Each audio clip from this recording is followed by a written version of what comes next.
We can resolve our conflicts and deal with crime in a way that promotes productive relationships by adopting the values of fairness, forgiveness, restitution, restoration, and respect. Hi there, I'm Adrian Atkinson. Thanks for making it Jamaica Magazine. Today's pages feature the work of the Ministry of Justice to cultivate a peaceful and just society through restorative justice. Plus, how prevalent is obstructive lung disease in Jamaica?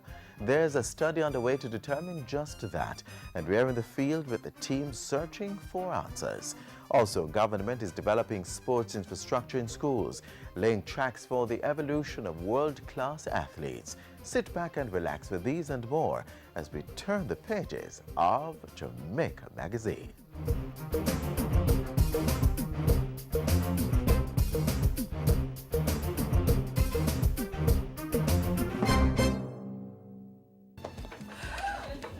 Every time there's a strong breeze, we are full of a leaf.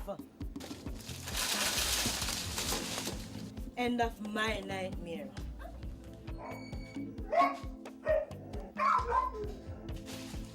She can't chop down the guava tree and get away with it.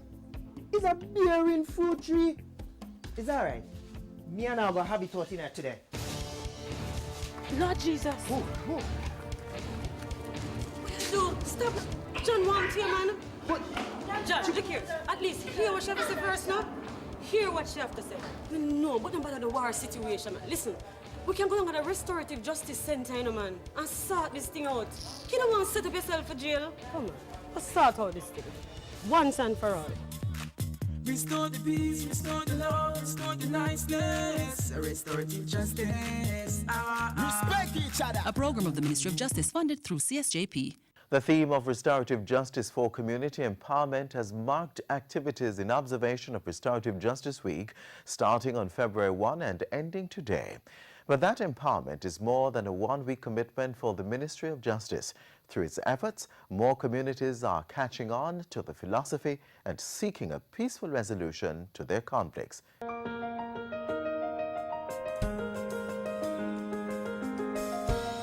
All of us, either as individuals or groups, have a role to play in ensuring peace and justice prevail in the society.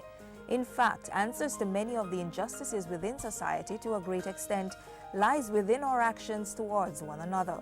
That involves more people embracing fairness and non-adversarial relationships in realization of the possibilities for lasting peace. And citing the potential gains, the government has embraced the concept of restorative justice, or RJ, as a plausible means to deal with the many injustices that plague the society. In Jamaica, we have a propensity for violence and so on. RJ is a therapeutic procedure which allows issues that arise between people to be resolved through a managed process which leads to the righting of the wrong and the repairing of the relationship. To begin with, the police have been sensitized, and the Ministry of Justice, through its Restorative Justice Unit, has trained volunteers to become restorative justice facilitators as it moved to put RJ into practice. A pilot implementation was started in 4 communities but has since expanded to several others across the island. That process is administrative, but legislative changes would formalize RJ into the justice system. Restorative justice was essentially formally introduced to Jamaica, coming out of the West Kingston Commission of Inquiry of 2001-2002. With support from UNDP, that's the United Nations Development Program, we then embarked on the development of the policy. The restorative justice process is voluntary and starts with an offender accepting responsibility for his or her action, then taking steps to repair the harm, rebuild relationships, or compensate the victim. Attention is drawn to a case by a referral process. There are 5 referral points for the restorative justice program. The first referral point is directly from the communities. So pastors, justice of the peace, community leaders, or just community persons who are aware that there are disputes or issues in the community can contact the Restorative Justice Center and refer the case to us.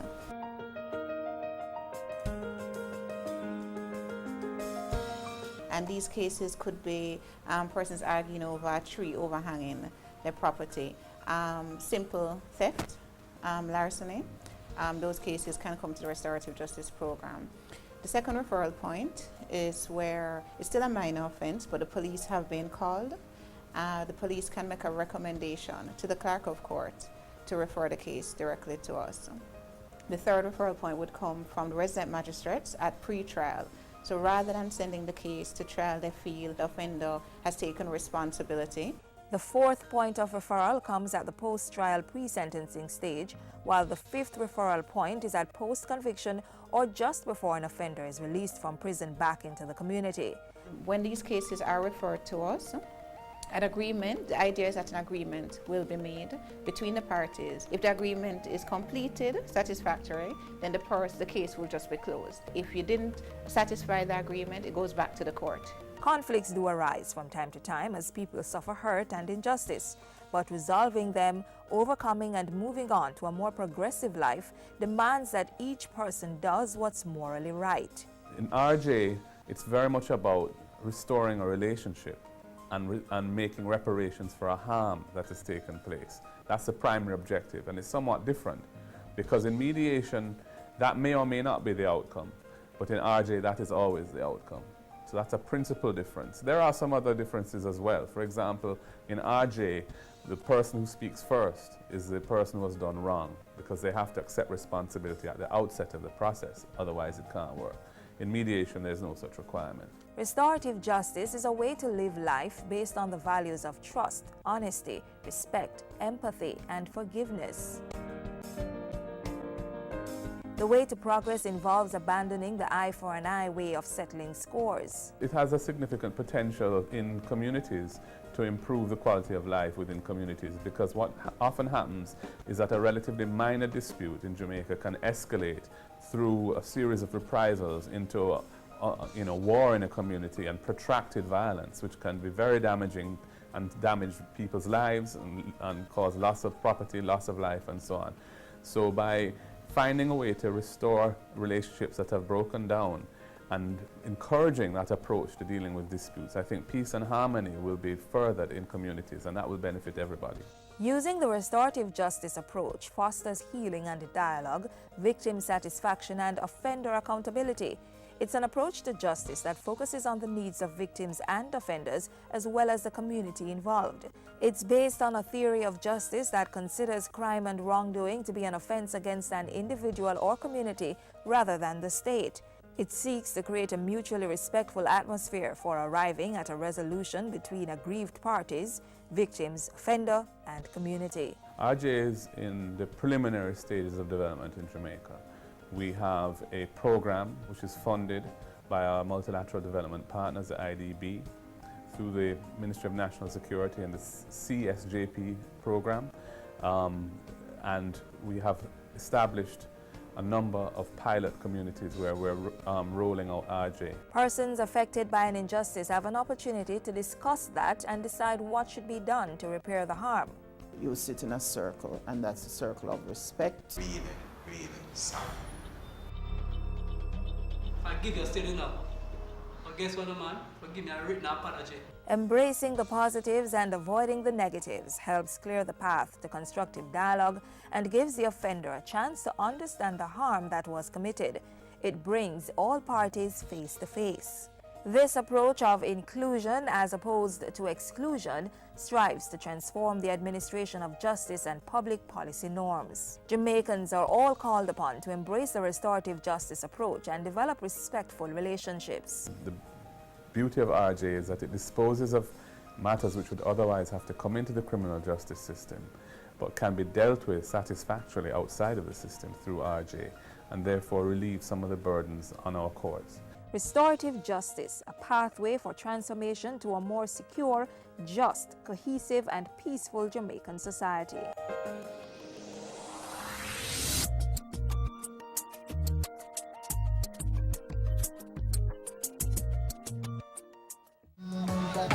God knows how much I've tried, the truth I cannot hide, to keep you satisfied. True love I now exist is the love I can't resist, so jam by my side. Ooh, yeah. Event promoters, show producers, it's gonna be a jam rock summer. Is your event being staged between May 15 and August 15 this year? Then submit your event for inclusion in the Jamrock Summer 90 Days, 90 Ways promotional program. The event must include film, dance, fashion, food, literary arts, or other entertainment activities. There are several benefits to being part of the Jamrock Summer, such as local and international marketing support. Submissions must be made to the Tourism and Entertainment Ministry by Friday, February 13. For more details, call 920-4926-30 or send an email to entertainment@mot.gov.jm. Know your numbers and control the keys to a healthier heart. Know the numbers for your blood pressure, cholesterol level, blood glucose level, and your weight and body mass index. Find out the risks they represent and what you need to do to stay healthy. Talk to your doctor and start making healthy lifestyle choices to prevent a heart attack or stroke. Preventing non-communicable diseases is among the top priorities of the Ministry of Health. Respiratory diseases are among the major debilitating health conditions, putting a strain on the pockets of individuals and the government's coffers. So the state, partnering with NGOs, is stepping up measures to lift this avoidable burden. Take a look.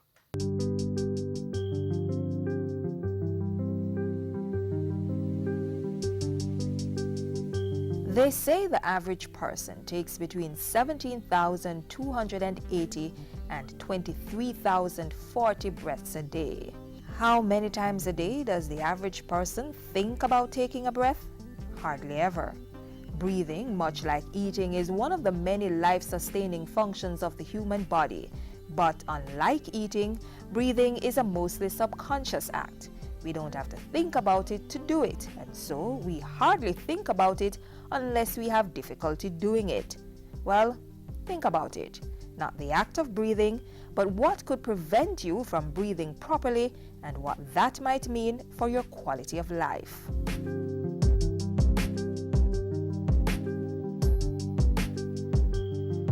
Breathing is quite simply the process of inhaling oxygen and exhaling carbon dioxide from our lungs.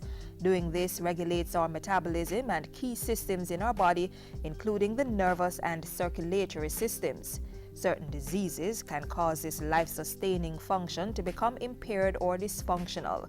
One of the biggest perpetrators is what's called chronic obstructive pulmonary disease, COPD, a dangerous yet preventable condition. That the obstruction to airflow that you get, you don't have to get it. It usually by the air pollutants and cigarette smoking. Normally, all of us should be able to blow out 80% of our forced vital capacity in a second. When you smoke, that your ability to do so is compromised. And as we grow older as well, your ability to do so is compromised. So if you get older and you smoke, then you are in for even more of an impairment in your airflow. Not only is COPD preventable, it's irreversible. So once you develop this disease, there is no cure and little to no improvement. In fact, your response to respiratory medicines is one of the key indicators used to diagnose COPD. If you are asthmatic, there is a significant improvement after administering salbutamol. If you have COPD, that improvement is minimal. COPD has taken on increased significance because we recognize it as a disease that is associated with significant morbidity, and according to the World Health Organization, by 2020 will increase to become the 5th leading cause of death worldwide. With that daunting projection facing us, Jamaica has joined a global initiative called BOLD to determine the prevalence and impact of COPD. BOLD is an acronym for Burden of Obstructive Lung Disease. It's an international project out of the United Kingdom.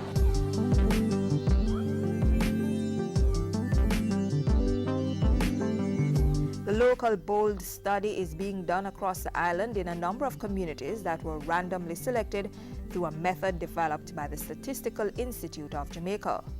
They randomly selected 84 for the BOLD study. So we're all over.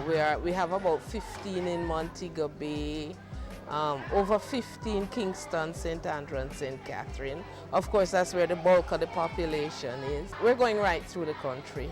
Westmoreland, Portland, St. Catherine in the hills and the valleys. In all the areas, 2 distinct groups are invited to participate. 18 to 39-year-olds are asked to complete a questionnaire which explores different aspects of their history, such as smoking habits, the level of exposure to pollutants, time lost from work, and lifestyle impacts of any breathing condition they might have. Data gathered, including age, height, weight, and their identity, is never revealed. Confidentiality is very important when it comes to research information. So because of that, we do not produce their names or where they live. That is kept confidential, so they go by numbers. In addition to the questionnaire, persons aged 40 and over get a chance to do a free test called spirometry to determine if they are suffering from COPD. What it really is a test of lung function. It tests by your ability to how good your airflow is, how well you are able to take a deep, deep breath in and exhale forcefully. Just perform the test for us to the best of your ability so that we can get the information as accurately as possible.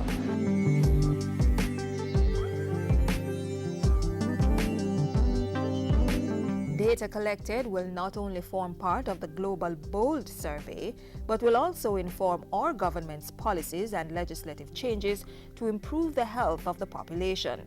The survey is being carried out by researchers from the University of the West Indies and is jointly funded by the National Health Fund and the UII Principles Initiative Fund.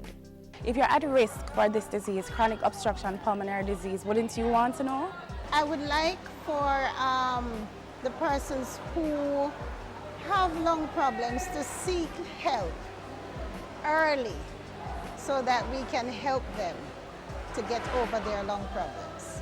It's a bold mission for all of us to know and avoid this preventable non-communicable disease, COPD.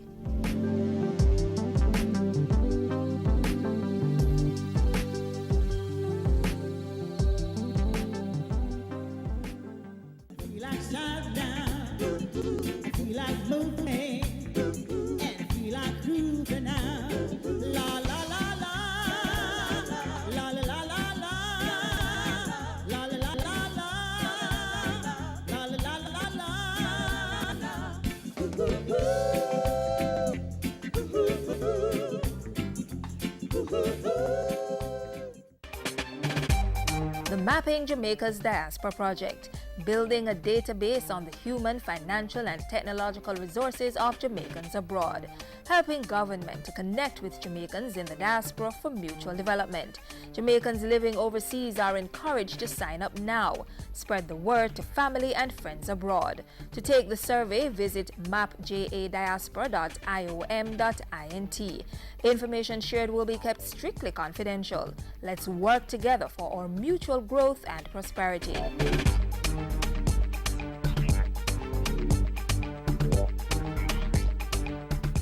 "23 school and community sport infrastructure across the island are being developed under the government's 2-year sports infrastructure improvement project. The project is part of a commitment to create suitable facilities for young people to develop and hone their skills in physical education and sports. Here's more.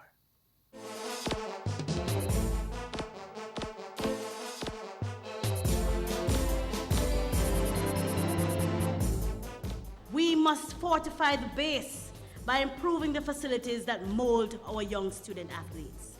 23 high schools, $250 million, and a historical tour. Today on Sports Spotlight, we explore the high school sport infrastructure improvement project, launched through a school bus tour on November 1, 2013. Our schools have found a way to turn them hand and make fashion. And it is a time to honor their passion by strengthening the sports infrastructure nationwide. The promise is that the payoff for such an investment will be enormous. The Office of the Prime Minister, with support from the Ministries of Education, Agriculture and Local Government, along with other stakeholders, has embarked on a historic project to upgrade and improve sport infrastructure in the nation's high schools. 23 schools will benefit from Phase 1 of the project over the next 2 years. Under this project, 10 schools will be targeted by the Sports Development Foundation in Phase 1 to the tune of $100 million during financial years 2014 to 2016. The Ministry of Agriculture, through the EU Sugar Transformational Project, has agreed to target yet another 13 schools which fall within the sugar transformation areas in Phase 1 of this initiative in the amount of $150 million. To launch this historic project, Minister Natalie Nita Headley and her team went on a high school tour. First stop, Grange High in Westmoreland, where the school and community fields used by the student athletes were examined. And we hope that in very short order we can give you a better feel so you can be a better team. On behalf of the Grange High School Dakasta team, school management and staff, we want to say thank you very much for visiting our training session today. The Infrastructure Improvement Project has been heavily endorsed and supported by the Ministry of Education, which is committed to assist with the upgrading costs. There will be a budget line in our estimates this year, a significant one, so that we can partner with the ministry in charge of sports so that we can do our share of the infrastructure upgrading. If Jamaica is to retain its position at the top of the sprints and extend its prowess in world track and field, then the availability of adequate physical education and sporting facilities are essential. Our next stop on the high school sport infrastructure tour is in the parish of St. Elizabeth, where we stopped at the Lacovia High School.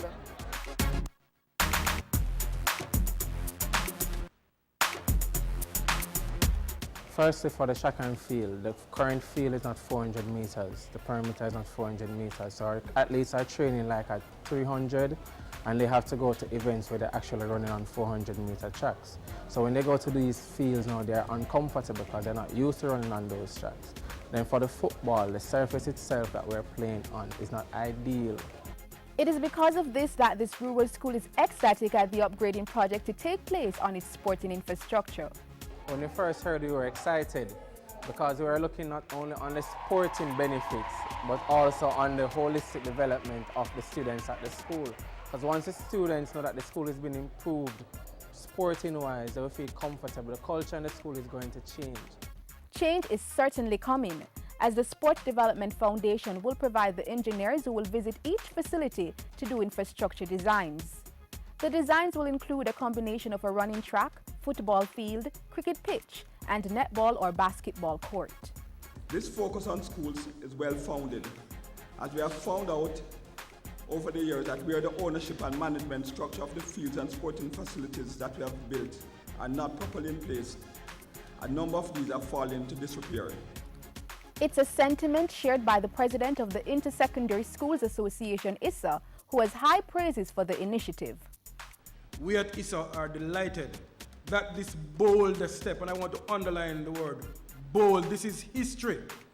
This bold step has been taken to enhance the quality of the facilities and the human resource in the various schools. Last stop on the tour was the Vere Technical High School, site of the official launch and the signing of a memorandum of understanding amongst all stakeholders. Well, I feel really wonderful. This program has really inspired me a lot to do my best at my cricket career. I hope this can continue over the years. I am confident and I believe that this program that is being held by this committee will help to put these things back in place, and so I'm excited and I'm waiting to see the outcome. And that's a wrap on the High School Sport Infrastructure Improvement Project launch. For Sports Spotlight, I'm Tamara McHale.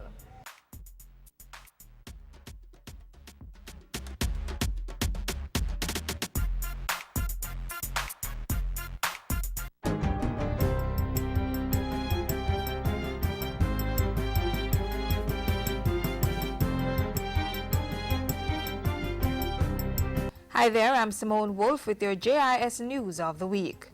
Tourism Minister Dr. Wickham McNeil this week revealed that over 3.5 million tourists visited Jamaica in 2014, 230,000 more than in 2013. We saw growth out of all of our main markets. Stopover arrivals out of Europe grew by 10.7%, while arrivals out of Canada increased by 5.2%. The minister also revealed that gross tourism earnings for the year was estimated to be in excess of $2.2 billion, a 5.8% increase over the same period in 2013. It was announced this week that Cabinet has given approval for the Jamaica Public Service Company to begin construction this year on a 190-megawatt gas cogeneration plant at Old Harbour, and for Alpar to build a 140-megawatt gas turbine cogeneration plant in St. Elizabeth. They are two of three projects to add 380 megawatts of baseload energy to the national grid, cutting energy costs by 30% by the year 2018.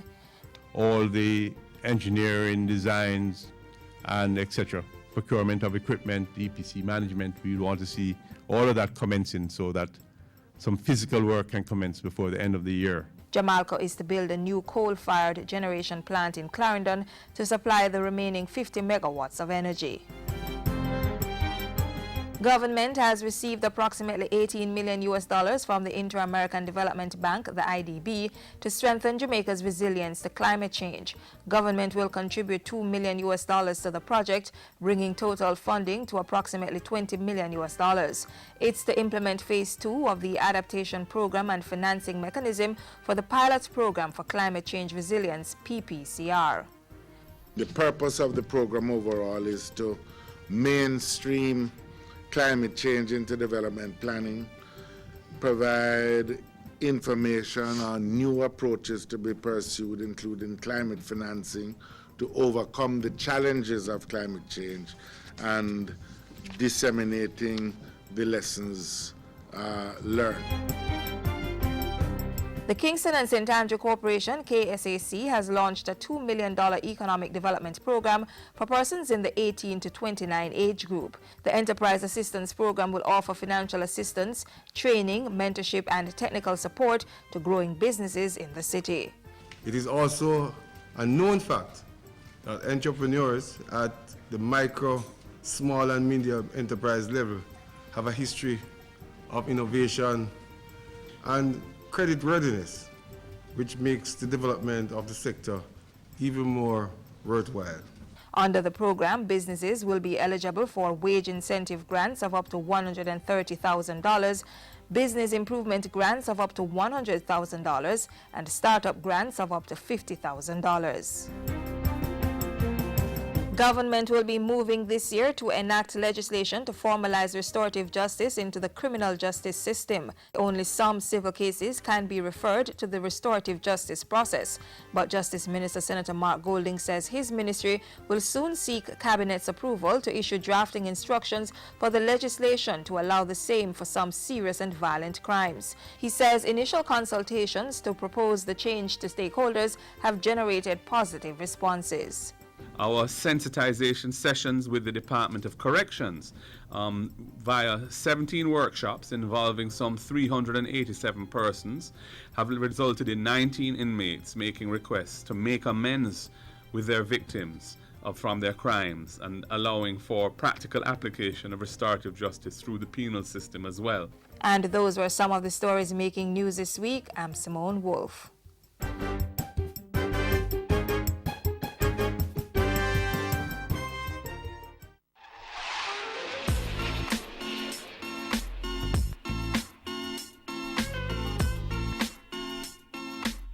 And that brings us to the end of today's edition of Jamaica Magazine. We value your feedback, so keep the link. Tell us what you thought of the show. Send an email to jamaicamagazine@jis.gov.jm or hit us up on Twitter @JISNews. Also, click on our website, jis.gov.jm, for the very latest government information.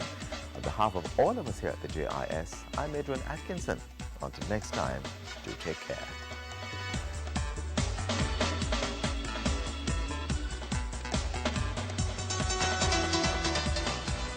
This has been a production of the Jamaica Information Service, the voice of Jamaica.